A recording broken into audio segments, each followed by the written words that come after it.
Ay, ay, la marcha real. Resulta que el rey Felipe VI y el rey emérito Juan Carlos I han escuchado en un acto en el Teatro San Carlos en Nápoles un coro interpretando el himno de España con la letra escrita por el poeta franquista y granadino José María Pemán. El himno se lo pidió al mediocre poeta Primo de Rivera antes de la guerra, pero ya apuntaba maneras, ¿eh? La letra reza: «Viva España, alzad los brazos, hijos del pueblo español, que vuelve a resurgir. Gloria a la patria que supo seguir sobre el azul del mar el caminar del sol. Triunfa España, los yunques y las ruedas cantan al compás del himno de la fe. Juntos con ellos cantemos de pie la vida nueva y fuerte de trabajo y paz». No hay constancia de que el rey emérito haya tarareado la letra en Nápoles así como en silencio, emocionado por el momento, aunque fue el tema que más veces interpretó en vida de Franco, incluso en alguna ocasión ya muerto el caudillo. Igual no movió los labios, pero seguro que resonaba en su cabeza y le hacía sonreír por dentro en recuerdo de los buenos tiempos. Lo que es seguro es que no le puso a la música la maliciosa letra que cantaban los españoles, que no tenían muchas alegrías políticas durante la dictadura y se vengaban poniendo la letra aquella de Franco, Franco, Franco, que tiene el culo blanco porque su mujer lo lava con Ariel. Es verdad que estos versos tampoco valen gran cosa como poesía, pero responde a esa tradición hispánica de caca, culo, pedo y pis, que no deja de ser más amable que la que transmite la letra de Pemán, que lleva a los que sienten España como una herencia de don Pelayo a fusilar a troche y moche a los que no tienen tanto oído musical para las patrias eternas y los visigodos. Los reyes, el emérito y el actual, han aguantado en Nápoles con estoicismo y no han dicho «¡Paren, paren esa locura!». En cambio, sí lo hicieron cuando sonó el himno de Riego en un Roland Garros. Es que eso de escuchar el himno de la República a un rey le suena como la soga en casa del ahorcado. Pero el himno del franquismo... ¡Ay, qué tiempos aquellos cuando sonaba el himno del franquismo! Bienvenidas a la frontera, desobedientes.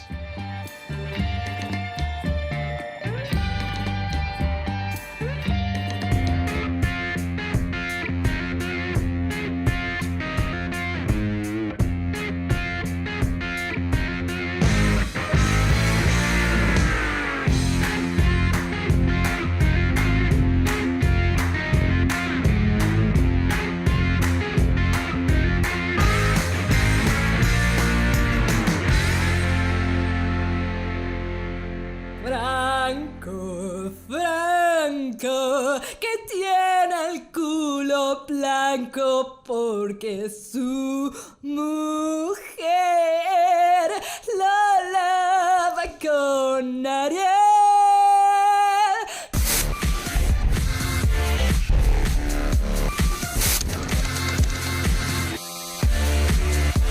Este pulsador te cambiará la vida.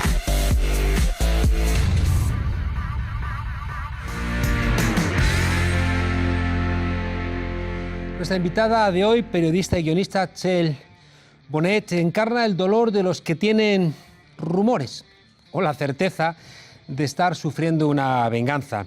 Es también la pareja de Jordi Cuixart, presidente de Òmnium Cultural, en prisión desde hace ya más de un año y medio. Es madre de un hijo de 2 años y esperando otro. Y sigue defendiendo que su marido es un preso político, algo que compartimos algunos más, demostrando con su entereza que ninguna prisión ni represión le va a parar las ganas de seguir construyendo una familia. Y eso que hacerlo contra el aparato del Estado no es muy sencillo. Y tanto ella como Jordi pues siguen creyendo en la belleza de la vida. En fin, Txell, vienes directa del Tribunal Supremo. ¿Cómo estás? Bien, contenta porque hoy he podido ver a mi compañero. Tenemos pocas oportunidades y estamos siempre haciendo vida de trabajo en Barcelona. Solo nos vemos 2 veces al mes en un vis a vis dentro de la cárcel, y ir al Tribunal Supremo, aunque sea para que gire su cogote 2 segundos y yo le vea y nos podamos saludar luego 5 minutos en la pausa, para mí ya es mucho. Por eso vengo cargada de energía hoy de haberlo visto. Pues gracias por venir hasta a vosotros. Humilde frontera. Sois 2 personas fuertes, ¿no? Y tu marido, algunos pensamos que está injustamente encarcelado, hijo de 2 años, decidís tener otro. No es muy fácil sobrellevar esta situación. No, pero cuando has hecho la presentación has usado la palabra dolor, y yo, si quieres que te diga la verdad, como esta injusticia, o al menos yo lo considero así, que estamos sufriendo, es una cosa que viene como del exterior, no es una persona que nosotros tengamos aprecio, que nos haya hecho como un ataque personal, sino que es una cosa que trasciende todo esto. Procuramos no victimizarnos y llevarlo como de otra manera, ¿no? Y evidentemente que no es una situación fácil. Cuando mi compañero entró en la cárcel, nuestro hijo tenía solo 6 meses, pero bueno, nosotros no queríamos que la cárcel parara nuestra vida. Con el tiempo, a lo mejor, haber renunciado a tener más hijos era una manera de reconocer que te habían paralizado tu vida, y en lo esencial, pues queremos que ella continúe, claro. ¿no?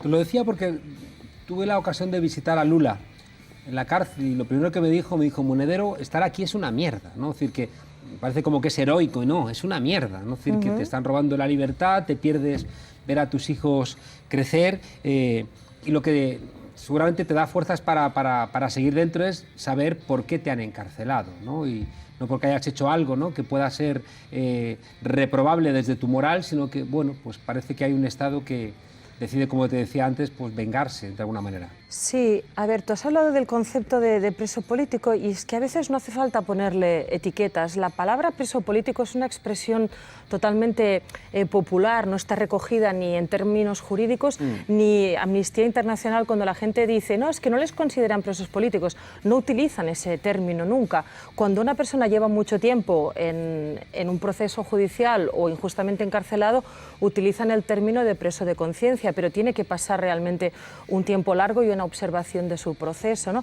Entonces, nosotros sabemos que lo que está pasando es una injusticia, pero como decías tú, todo esto supera un hecho concreto que él haya hecho. Estamos allí por un tema colectivo. Hoy mismo en el Tribunal Supremo, viendo los testigos, los testimonios, están juzgando a los 2.300.000 personas que hicieron un acto de desobediencia.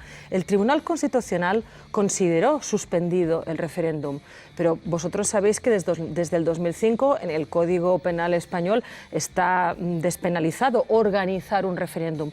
Pero participar en un referéndum, el hecho de votar, es un acto de participación ciudadana, puede ser o no un referéndum vinculante, ¿no? Y entonces mi compañero, que es un representante de la sociedad civil, lo que hizo fue dar apoyo público a este referéndum y participar en él. Él ha planteado que, en todo caso, estaríamos ante un delito de desobediencia civil y no de rebelión ni de sedición.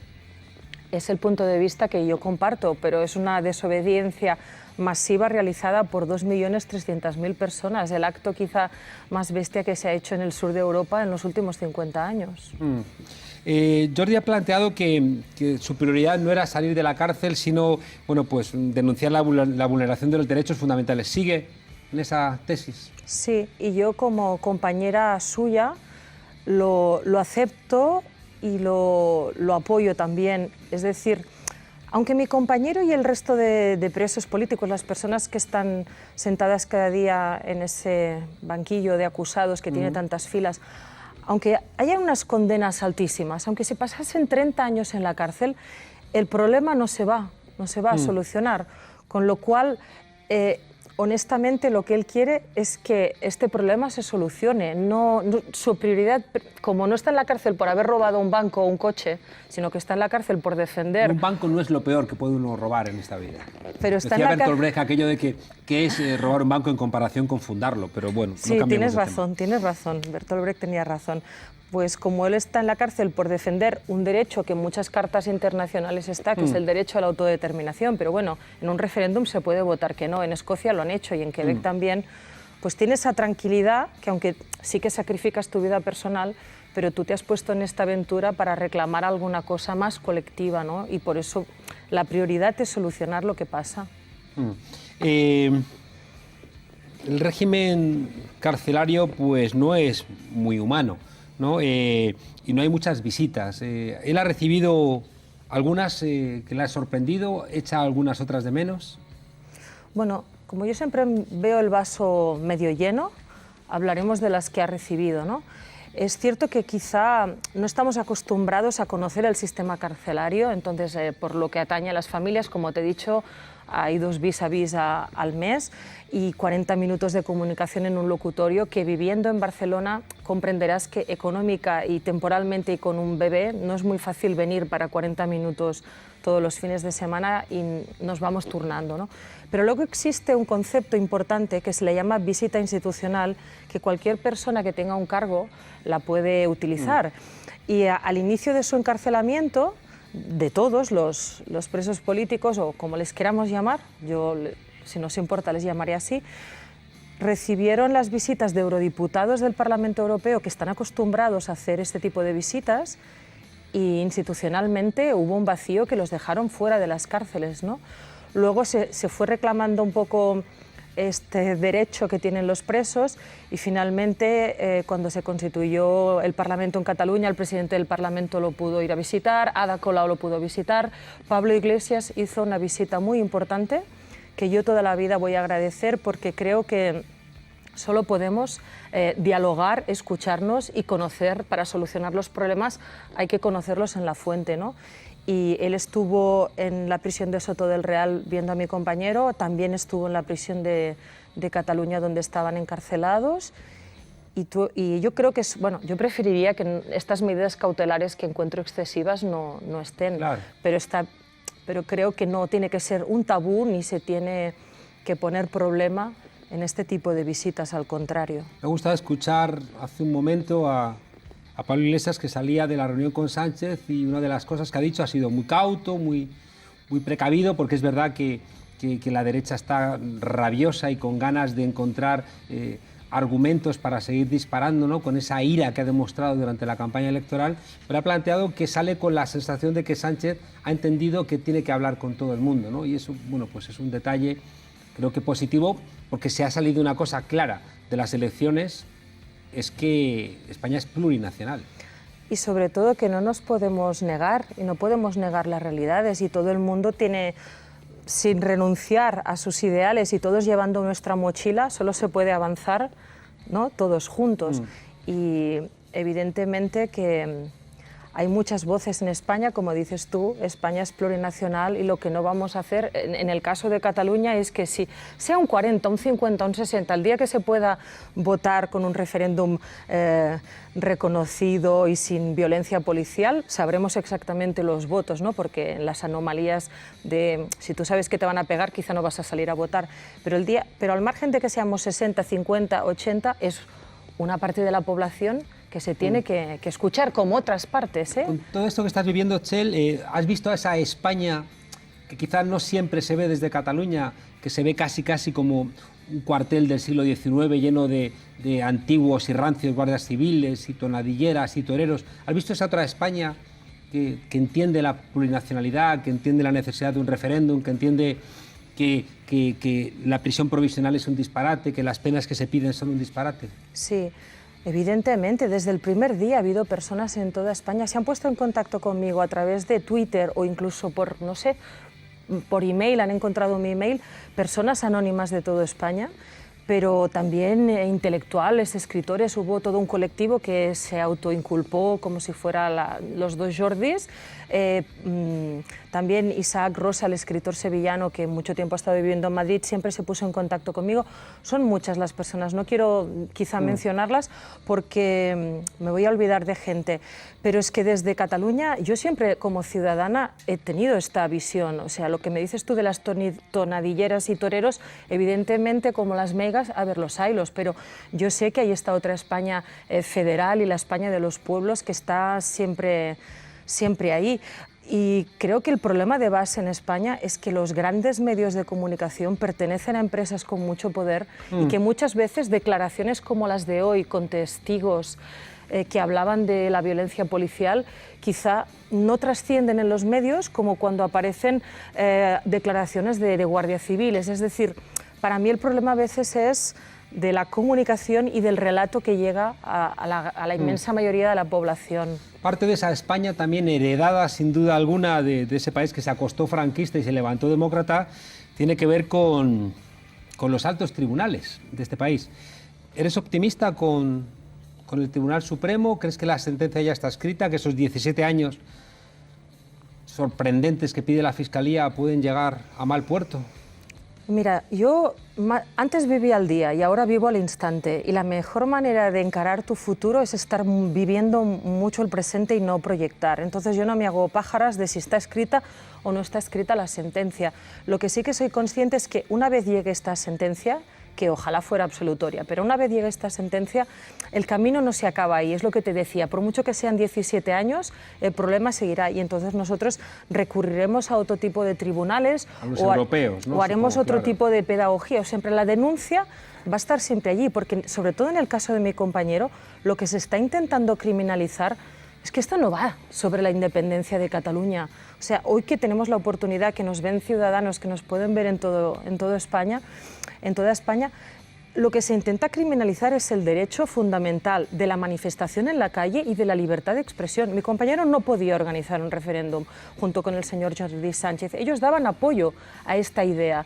Y esto puede tirarse en nuestra contra en el futuro si alguien quiere hacer un referéndum sobre la monarquía o si alguien hace manifestaciones masivas a favor del derecho de los animales. O sea, aquí el problema está en el miedo a criminalizar la masiva movilización popular. Entonces yo no quiero hacerme castillos al viento de los años que van a ser o los que no van a ser, y lo quiero luchar en el día a día. Sí que parece evidente, es una cosa que nos han recordado mucho, ¿no?, compañeros y compañeras desde Cataluña, diciendo, cuidado que lo que pase aquí luego va a pasar en el resto del Estado, ¿no? Parece como evidente que en ese sentido es laboratorio de esa criminalización, ¿no?, de, bueno, pues un Estado que ha creado una policía política para buscar pruebas o construir pruebas falsas contra Podemos y también contra el independentismo, un Estado que ha comprado medios de comunicación para hacer públicas esas pruebas falsas y demonizar al adversario, un Estado donde un tipo como Cosidó, fue director general de la policía, dice que iban a controlar por detrás el Tribunal Supremo. Bueno, pues da un poco de susto, ¿no? Y por tanto lo que ocurre allí forma parte de ese golpe blando, ¿no?, donde toda la disidencia, a través, hoy en el siglo XXI, de la judicatura, pues intenta solventar de una manera drástica. Mira, los derechos es una cosa muy difícil de conseguir y muy fácil de perder. Claro. Muchas personas se han partido la cara en muchas generaciones para jornadas laborales más dignas, para que existiera el matrimonio de ambos sexos. Muchísimas personas han luchado mucho. En el caso de las mujeres, incluso para que pudiésemos votar, está clarísimo. Y esto que ha costado tanto de conseguir, muchas veces rápidamente son derechos. Las mujeres nunca podemos bajar la guardia, por ejemplo, ¿no? De hecho, aún no hemos conseguido ni jornadas laborales ni sueldos equilibrados y equitativos. Y entonces aquí, imagínate tú las personas que luchan contra los desahucios, ¿no? El tema inmobiliario en España es una gran concentración de poder. No estamos hablando de personas que tienen su pisito, sino de las grandes inmobiliarias. En España es un gran problema la pérdida de habitaje por ciertas personas que no tienen poder adquisitivo. Pues puede ser que de golpe, cuando se intente parar un desahucio, esto se haga pasar por sedición porque estás intentando detener una orden judicial. Es decir, lo que pase en este juicio, si esta movilización popular, la gente que hacía un acto de desobediencia porque no quería que se llevaran su voto, no quería que se llevaran sus urnas y estaba allí masivamente defendiendo sus urnas, cuando alguien esté defendiendo un edificio que va a ser desahuciado, pues puede ser también entonces considerado un acto de sedición y no de desobediencia. Por eso tenemos que vigilar. ¿Pecó en algo el independentismo? ¿Hubo errores en las leyes de transición? ¿Se hicieron malos cálculos? ¿Se prometieron cosas que no se podían cumplir? ¿Se fue ingenuos? ¿Hay alguna autocrítica que se tenga que hacer? Yo creo que son muchísimas las autocríticas. Muchas veces al independentismo, no es que yo sea una defensora, yo sobre todo soy defensora del derecho a decidir. Si puedes decidir el sí y el no, y yo privadamente probablemente votaría que sí, pero parece que tengamos que tener una conducta intachable y no, somos humanos como el resto y estoy convencida que muchas cosas se han hecho mal. Es cierto que tampoco teníamos a los mismos interlocutores que los escoceses tenían en Inglaterra, es decir, teníamos un muro de personas que no querían dialogar ni querían hacer un referéndum pactado. Pero una vez todo esto que ha pasado, que también digamos que ha conmovido a la sociedad catalana, porque todo esto empezó en los ayuntamientos, como aquí se hacen en las universidades votaciones a favor o no de la monarquía, los pueblos empezaron a hacer votaciones a favor de la independencia. Y esto se fue haciendo más grande, se hizo una bola tan grande que al final Artur Mas acabó haciendo el 9N y luego pues Puigdemont y el resto organizaron el referéndum del 1 de octubre. Pero esto nos ha movilizado tanto y ha dado tanto empoderamiento a la sociedad que evidentemente han habido muchas cagadas, pero es que esto ha venido para quedarse y va para largo.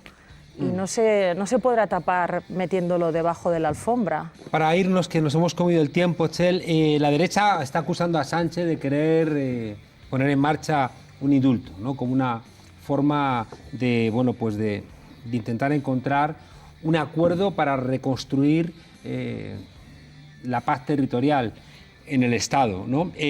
Para indultar a una persona antes tiene que haber sido condenada.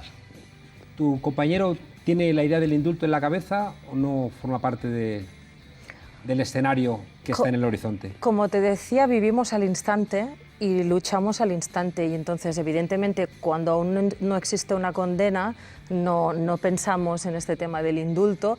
Tampoco pensamos que como ciudadano él quiera pedirlo, porque es reconocer que tú has cometido un delito, y entonces de momento no es una cosa que nosotros ni nos planteemos, ni pidamos, ni creemos que sea el momento.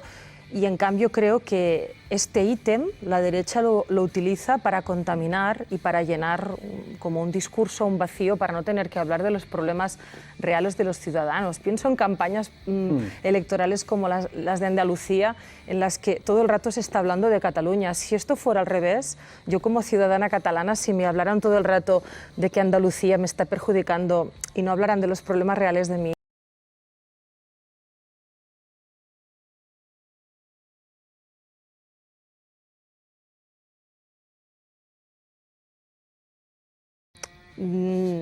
yo creo que sería un problema muy grave que algunas fuerzas que no son constitucionalistas, porque están en contra de, por ejemplo, el Estado de las Autonomías, tuvieran una gran relevancia en nuestra política y en nuestro gobierno. Y bueno, digamos que el trifachito, no soy del club del trifachito. Ay, Txell, estos constitucionalistas son a la Constitución lo que los carteristas a las carteras. Muchas gracias por venir a vosotros. Aquí a La Frontera. Un abrazo a tu compañero y ojalá la justicia deje de abochornar al conjunto del Estado. Muchas ojalá gracias. El próximo día esté el Aquino yo. Ojalá, que así sea. Gracias. Lolo, y tú abre de par en par las puertas del Averno.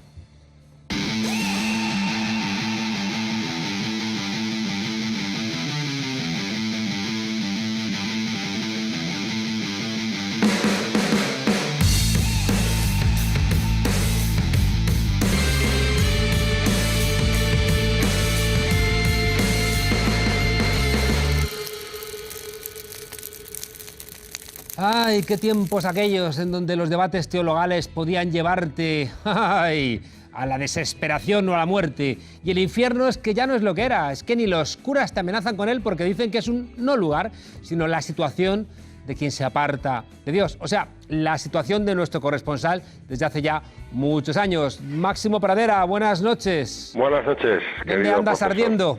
Pues mira, estoy hasta las narices ya de las noticias, porque son repetitivas, son cansinas, siempre hablamos de lo mismo. Ahora tú con tu invitada del Procés, que si el trifachito, que si va a desaparecer 1 millón de especies en los próximos años. ¿Y qué? Que desaparezca 1 millón. Nos quedan otros 7, que es muchísimo. Además, es que no podemos hacer nada, porque esto son cosas que tienen que resolver los gobiernos. Los gobiernos están ahora mismo en manos de los mercados, como bien sabes. Entonces vamos a centrarnos en la información y en la opinión, en cosas sobre las que podemos influir. Por ejemplo, lo que ha pasado este fin de semana con Victoria Federica. ¿Sabes quién es Victoria Federica, no? Victoria Federica de todo merece tratamiento de excelentísima señora, ¿eh? Ojo, que no estamos hablando de cualquier persona, grande de España. Victoria Federica de todos los santos de Marichalar y Borbón, segunda hija de la infanta Elena de Borbón y Grecia, duquesa de Lugo, y de Jaime de Marichalar y Sáez de Tejada, o sea, ella es dama divisera y hidalgo del ilustre Solar de Tejada. Esto es Victoria Federica, que tuvo su primer acto institucional recién cumplidos los 18 años como madrina de la exposición de Caravaggio en la Maestranza de Sevilla. Bueno, y se me ha olvidado comentarte que esta señora, Victoria Federica, está bautizada con agua del río Jordán, ¿a que no lo sabías? Pues no lo sabía. ¿Conoces a mucha gente que esté bautizada con agua del río Jordán? Mandamos el Falcon para allá el día que nació. Mandamos el Falcon a rellenar un garrafón a Israel o a Líbano, pasa por muchos países del Jordán. Oye, perdona que te interrumpa, ¿te puedes hacer también un whisky en las rocas con hielo del Jordán? ¿O eso no...? Por supuesto, sí, te puedes hacer cualquier cosa, pero no te puedes pagar el Falcon. O decirle al embajador en Israel, oye, baja un momento al río, que está pidiendo en emérito una botellita de agua para bautizar a su hija, que la bautizaron, ojo, en la pila del Palacio Real, que no conozco tampoco muchas personas que las hayan bautizado allí. Bueno, pues en mi llamamiento, utilizo tu programa de máxima audiencia para hacer un llamamiento para que dotemos de presupuesto a Victoria Federica, porque no se puede volver a repetir lo que ocurrió este fin de semana. Mira, tú sabes que además la infanta Elena no cobra un duro, porque es que le estamos dando mucho a la Casa Real. Pues mira, la infanta Elena no cobra 300.000 euros de la Fundación Mapfre, pero no recibe contraprestación económica del Estado, cosa que me parece muy mal, porque claro, entonces pasa con la hija lo que pasa, se presenta de madrina con la mantilla estaba bien, se puso una mantilla de color beige, que eso estaba como mandando, la mantilla de color beige, que esto tú sabes poco tú de los mensajes que se mandan, es el beige es el color de las mozas casaderas. Entonces está como en la Cenicienta mandando un mensaje a todos los príncipes casaderos de Europa, como diciendo, aquí hay un pibón, aquí hay una grande de España, aquí hay una excelentísima señora que busca pareja. Bueno, luego se me pone un vestido de color albero. Perdona, es que me dices cosas que me distraen, tío. O sea, ¿cómo vas a buscar pareja si tienes al lado a Marichalar? Y te casas y te la llevas de rebote, te llevas al padre. Pero Victoria Federica no se puede casar con su padre. No, pero te lo llevas y ya quien se case con esta pobre mujer, pues se tiene que llevar ya de, ¿qué es? De yerno, de suegro, ya no sé lo que es. Para toda la vida. Se lo tiene que llevar de suegro. Mira, el incidente que ocurrió es que el mantón de Manila que llevaba, por falta de asesoría, porque no tiene dinero para pagarse un asesor, y yo creo que debemos de dotarla de presupuesto a Victoria Federica, competía en colorines con los Manolos de cintas y madroños que llevaba, con unos pompones de colores, y se eclipsaban mutuamente. Y entonces quedó en nada. ¿Por qué? Por la racanería española de no, a la Casa Real no, que ya le damos mucho. ¿Qué le damos? 8 millones de euros al año a la Casa Real, pues démosle 10, pero que luzca cuando Victoria Federica nos representa a todos en nada menos que en la Real Maestranza de Sevilla, porque esto lo ha visto media Europa. Si es que la gente ve el fútbol y a Victoria Federica. Por lo tanto, dejemos ya de hablar de tonterías, de que si se extinguen las especies, de que si se parte España, de que si no se llega a pactos, y hablemos de lo importante, que es más presupuesto para la Casa Real. Apuntado, y no quiero que hagas ningún comentario al respecto, pero yo he visto a esta señora que no la había visto y no sé por qué me he acordado de Juego de Tronos. Que ardas bien en el infierno. Un abrazo. Otro para ti. Lolo, préndele fuego a la pradera. Son las 6 de la mañana, las 5 en Canarias. Lo siento mucho. Me he equivocado y no volverá a ocurrir. Son las 6 de la mañana, las 5 en Canarias. Lo siento mucho. Me he equivocado y no volverá a ocurrir. Son las 6 de la mañana, las 5 en Canarias. Lo siento mucho. Me he equivocado y no volverá a ocurrir.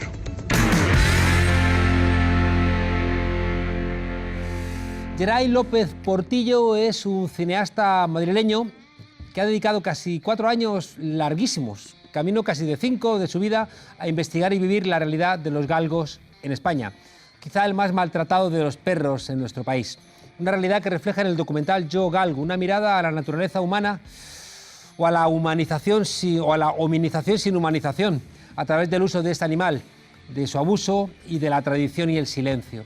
Yo Galgo es también la historia de una joven galga de regreso a España, llamada Bacalao, la que vive con él desde que, tras sufrir una depresión, decidiera compartir su vida con un perro.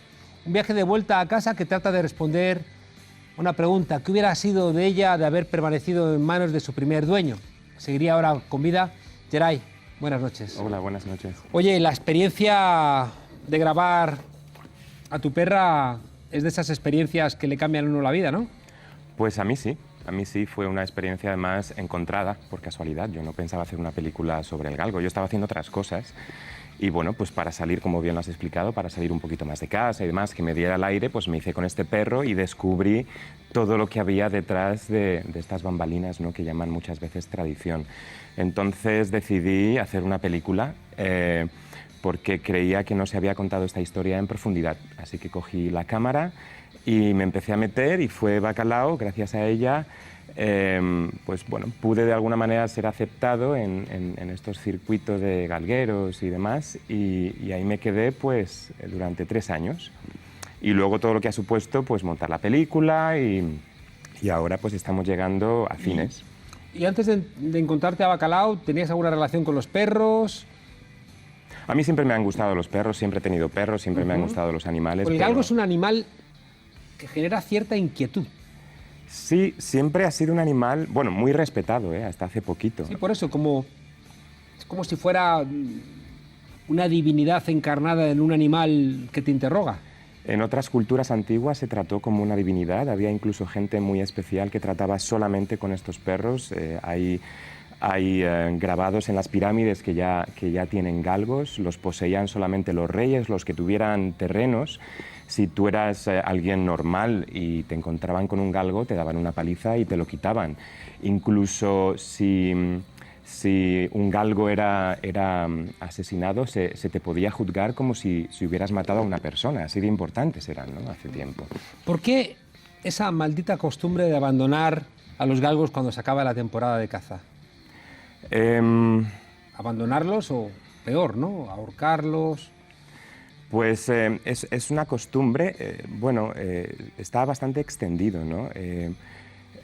A los galgueros, después de la temporada de caza, no les sirven los galgos que han aprendido a coger a la liebre, porque entonces pierden puntos. Los galgos son listos y en la competición, si tú aprendes a coger a la liebre, pues no vas a ganar nunca. Entonces ese galgo ya no te vale. Hay veces que lo que quieren probar son los galgos nuevos. ¿Porque el galgo que hace, juega con la liebre antes de cazarla?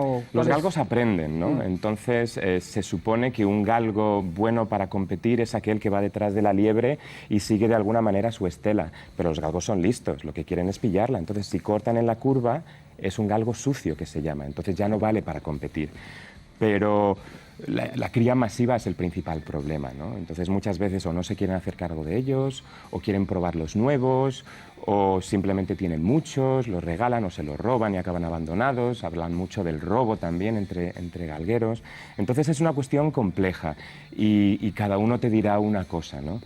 Muchos galgueros que han hablado conmigo me han dicho que los que aparecen en las calles son galgos robados, que por algún motivo han ido a cazar y como no son sus dueños se han escapado o que no les han gustado y los han dejado en el campo, ¿no? Entonces hay muchas historias, hay muchos mitos, entonces yo volví tratando de averiguar de dónde viene la pasión por competir y qué sucede con el galgo. ¿Y de dónde viene?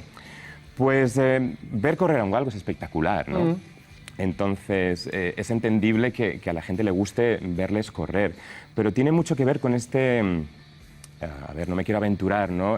Poniéndole una etiqueta a esto, pero este complejo de Dios que te da al crear una criatura que es mejor que todas las demás, porque los galgueros mezclan pues estirpes, líneas familiares, entonces de alguna manera vas componiendo a tu criatura y eso alimenta tu ego. Entonces yo creo que en el mundo de la caza también hay mucho ego y bueno, pues muchas ganas de mostrar lo que tu caza puede producir. ¿El ahorcamiento que es una venganza por un perro que te ha fallado? Eso dicen algunos. Era más frecuente quizá antes el ahorcamiento, aunque todavía aparezcan casos de vez en cuando. El ahorcamiento u otras tantas formas de deshacerse de galgos es producto de una mente bastante cruel, diría yo. ¿Has encontrado haciendo el documental elementos desconocidos de ese mundo, como bien planteas, cerrado, ¿no?, de los galgueros? ¿Has podido penetrar en realidades que convendría conocerse? Pues me he metido hasta la cocina y me ha costado mucho llegar. He frecuentado esta España profunda, los pueblos, los bares, los restaurantes. Una persona me conocía, me presentaba a otra y entonces tengo mucho que agradecer también, ¿no? que de alguna forma quisieran también contar ellos estas historias, ¿no? Lo que he encontrado es mucho miedo a hablar. He encontrado una España dividida entre hombres cazadores y mujeres sensibilizadas con la situación, que recogen animales en los pueblos y que son de alguna manera apartadas muchas veces de los círculos sociales, ¿no? Ellas viven en primera línea todo esto que significa la protección animal. Yo he participado de todo esto, pero desde una posición un poquito más cómoda, y eso quizá sea lo que más me ha llamado la atención, ¿no? Pues las amenazas, el miedo a hablar, el miedo a mostrarte como animalista en determinados pueblos, y también entender que los cazadores tampoco son tantos. Yo al principio quería hacer una película llena de datos, número de licencias, cotos y demás, y he ido limitando mi investigación y la he tratado de hacer más personal, entendiendo que si al final conectas emocionalmente con el perro, la política y las normas te dan un poquito más igual. Pero lo que te trato de decir es que me he sorprendido de que España tampoco es tan cazadora. Hay unas 700.000 licencias dadas, no todas ellas son activas, porque en muchas comunidades se entregan de forma gratuita pues, a retirados, o hay también descuentos a minusválidos. Hay una serie de mecanismos que hacen que este número de licencias se engrose, pero que suponen un 1,5% de la población total, ¿no? Entonces, cuando hay tanto ruido sobre los derechos de los cazadores, yo a veces me pregunto cuáles son los derechos de los no cazadores, porque la caza también priva a mucha gente del disfrute del campo. Hay caminos públicos que se cortan, hay poca permisividad para pues, la monta en bicicleta durante la temporada de caza, en fin, que hay que la caza privatiza el campo. De alguna manera entrega el campo a unos pocos, sí, y tampoco creo... Esa idea de que la caza forma parte de una idiosincrasia profunda del mundo rural, el hombre que sale con su escopeta, caza una liebre y la echa a la paella y esas cosas, ¿qué has visto de eso? Bueno, yo creo que mayoritariamente la caza que se vive hoy no es para la paella, es una caza deportiva, es una caza que alimenta estas ganas de divertirse pues matando animales, ¿no? En este caso con el galgo. Yo conozco un poco más la caza con galgo, que es la caza de la liebre, la pobrecita que se nos va a extinguir dentro de poco. Además, ahora con la mixomatosis también es un hachazo un poquito más, ¿no? a esta especie, lo cual hace también que este año se hayan abandonado más galgos, ¿no? Entonces, la caza romántica para el puchero, el galgo compartido en el pueblo, para que tú comas mañana y para que pasado coma tu vecino, eso ya no se practica. Yo conozco muchos cazadores que después de la jornada no comen las liebres, o sea, es una caza deportiva de la que estamos hablando. Más tiene mucho que ver cada vez más con cotos privados, ¿no? Que forman parte también de una idiosincrasia profunda elitista, ¿no? Cotos privados, cotos públicos, el uso del terreno, las tierras, a quién pertenecen. Más de un 80% de España es cazable, entonces habría mucho que decir al respecto, ¿no? De quién usa ese Geray, cifras, ¿conoces cifras cifras de abandono de animales? Todo el mundo está persiguiendo números y es muy difícil hablar de ellos porque es muy difícil probarlos, porque las cifras oficiales son cifras de denuncias nada más. Y cuando denuncias y encuentras un perro sin chip, tampoco este perro entra en las estadísticas. Nosotros en la película hemos tratado de llegar a números, ¿no? Pero no te puedes pillar los dedos porque es imposible demostrarlos. Algunos hablan de 50.000 galgos abandonados o asesinados después de la temporada de caza. Es un número que se mueve, y luego la Guardia Civil habla de 62 o 70 galgos abandonados, que son las denuncias que se han concretado en expedientes al año, ¿no? Y luego yo voy a Sevilla y en una protectora nada más, en un mes de febrero del 2015, me parece que recogieron ya como 600 galgos solamente. Solamente esa asociación, no Sevilla en general. Entonces, pues bueno, en la película hemos tratado de ser cautos y de hablar con las partes y de hacer una película que se pueda ver y no hacer una película que nos llene de lágrimas los ojos desde el primer momento, porque queremos que se hablen de estas cosas y que se acerquen posiciones. No sé si estarás de acuerdo, pero yo llego a la conclusión de que los discursos que no tienen salida a los problemas se convierten en conservadores, ¿no? Ese discurso apocalíptico al final paraliza y te hace abandonar la esperanza de buscar una solución. Bueno, sí, perdón. Sí, quería preguntarte, Uno de los argumentos de la gente que maltrata animales es que el animal disfruta, ¿no?, en su despliegue, siendo toreado, cazando. ¿Sufre el galgo? Al galgo le gusta correr, y le gusta correr detrás de lo que se mueve, pero el galgo no correría en terrenos recién arados, pedregosos, que le produzcan heridas. O sea, el galgo hay veces que sufre en la carrera. Hay galgos que incluso llegan a tener una parada cardíaca después del esfuerzo, o que no han sido tratados adecuadamente y se les pide demasiado, ¿no?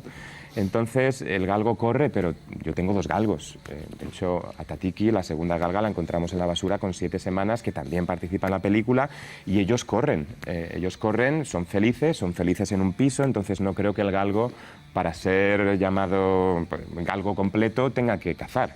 Mis galgos son muy felices, salen mucho, corren por todas partes y también saben estar en casa. De hecho, los galgos son capaces de estar en tu sofá 15 horas seguidas y dormir perfectamente bien. Hablando de felicidad, a algunos se nos truncó la sonrisa al ver la emergencia en España de esa derecha extrema que conocíamos en Europa y que aquí estaba escondida dentro de las filas del Partido Popular y más o menos silenciosa, pero que han aparecido y han emergido utilizando la tauromaquia y la caza como 2 identidades para defender esa España visigótica amenazada por los modernos.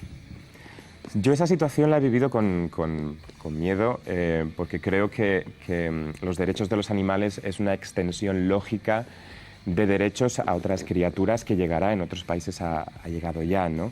Entonces, para mí, todo este aglutinaje de ideologías variadas, ¿no?, que tampoco importaban mucho siempre y cuando nos dieran caza, me ponía un poco los pelos de punta, porque para mí es un freno en la evolución de los derechos y del otorgar derechos a otras criaturas. Entonces, yo lo he vivido de otra forma que muchos otros, porque vivo en el extranjero, pero desde los periódicos y desde muchas noticias me parecía preocupante, ¿no? Porque, pues bueno, lo que te comento, para mí ¿La administración puede hacer algo para solventar este problema de los galgos? Puede hacer muchas cosas.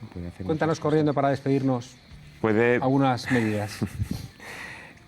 Yo creo que controlar la cría, sobre todo, hacer un censo, tomarse en serio la protección animal, el registro de animales, núcleos zoológicos de forma obligada para gente que tenga muchos animales. Y bueno, medios, cambios de políticas, educación, hay tantas cosas que En hacer. ese sentido, Geray, tu película está recibiendo mucha atención porque coincide con una mayor sensibilidad hacia los animales en nuestras sociedades. Pues yo creo que sí, la película la estrenamos en Internet en diciembre y se ha visto ya en 47 países. De hecho, la comunidad que nos sigue nos ha ayudado a llegar a unos sitios insospechados. Ahora estamos en cine, estrenamos el jueves en Madrid, pero tenemos muchas otras salas, nos han traducido a 13 idiomas y es este interés en echarnos un cable, ¿no? Entonces, creo que el interés mostrado aquí y fuera es muy importante, porque ¿La gente podrá verla, la película? La gente puede verla ya, la gente puede verla en Internet, puede alquilarla en Internet en moonlix.com, que es la plataforma que hemos creado para esto, o en cines ahí en Madrid, en Sevilla. ¿Y nos a través de la plataforma? moonlix.com. Pero si buscan buscan Yo Galgo en Instagram, en Facebook, ahí tenemos, además vamos a ir publicando todas las ciudades que están apareciendo también de forma colaborativa, porque son las organizaciones y la gente quien crea estos eventos, ¿no? Entonces, si nos buscan en las redes como Yo Galgo, nos van a encontrar. Geray López Portillo, autor del documental Yo Galgo, que demuestra también que hay esperanza, porque una especie que reconoce derechos a alguien sin pedirle nada a cambio va por buen camino. Y a ver si después de completar el proceso de hominización es verdad que vamos caminando en el proceso de humanización. Y seguramente respetar a los animales es una señal de esa humanización. Muchísimas gracias por acompañarnos. Geray, mucha suerte con el documental. Muchas gracias. Lolo, y tú ya sabes lo que tienes que hacer.